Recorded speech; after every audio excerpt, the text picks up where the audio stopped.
കണ്ണൂർ മുഴക്കുന്നിൽ ശ്രീകൃഷ്ണ ജയന്തിയെയും ശ്രീകൃഷ്ണനെയും അവഹേളിക്കാൻ സഖാവിന്റെ ആസൂത്രിത ശ്രമം ഓടക്കുഴൽ ബാറിൽ കൊണ്ടുവച്ച് മദ്യത്തിന്റെ പശ്ചാത്തലത്തിൽ ഫോട്ടോ എടുത്ത് പ്രചരിപ്പിച്ചു. സംഭവത്തിൽ CPM ബ്രാഞ്ച് സെക്രട്ടറി ശരത് വട്ടയോപ്പല്ലിനെതിരെ മുഴക്കുന്ന് പോലീസ് കേസെടുത്തിട്ടുണ്ട്. ശ്രീകൃഷ്ണനെ മദ്യപാനിയാക്കി ചിത്രീകരിക്കുകയായിരുന്നു ഇയാളുടെ ലക്ഷ്യം. ഹൈന്ദവ വിശ്വാസങ്ങളെ അവഹേളിക്കുന്ന CPMന്റെ നടപടിക്കെതിരെ വലിയ പ്രതിഷേധമാണ് ഉയരുന്നത്. ശ്രീകൃഷ്ണ ജയന്തി ദിവസം വൈകുന്നേരമാണ് സംഭവം. കാക്കയങ്ങാട്ടെ ബാറിലെത്തിയ ശരത്ത് മദ്യക്കുപ്പികളുടെ പശ്ചാത്തലത്തിൽ ഓടക്കുഴൽ വെച്ച് ഫോട്ടോ എടുത്ത ശേഷം സമൂഹ മാധ്യമങ്ങളിലൂടെ ചിത്രം പ്രചരിപ്പിക്കുകയായിരുന്നു. ഓടക്കുഴൽ മറന്നു വെച്ചിട്ടുണ്ട്, കണ്ണന് ബോധം തെളിയുമ്പോൾ വന്നെടുക്കാൻ അറിയിക്കുക എന്ന ക്യാപ്ഷനോടെയാണ് ചിത്രം പ്രചരിപ്പിച്ചത്. സംഭവം ശ്രദ്ധയിൽപ്പെട്ട RSS പ്രവർത്തകൻ പോലീസിൽ പരാതി നൽകുകയായിരുന്നു.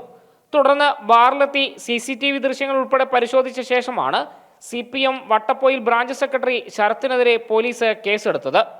ഭാരതീയ ന്യായ സംഹിത 192, കേരള പോലീസ് ആക്ട് 120 എന്നീ വകുപ്പുകൾ പ്രകാരം സമൂഹത്തിൽ സ്പർദ്ധ വളർത്തുക, കലാപം സൃഷ്ടിക്കുക തുടങ്ങിയവ ലക്ഷ്യമിട്ട് ബോധപൂർവം സമൂഹ മാധ്യമത്തിലൂടെ പ്രചാരണം നടത്തിയതിനാണ് കേസ്.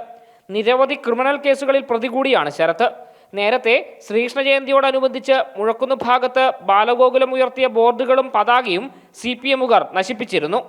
ജനം, കണ്ണൂർ.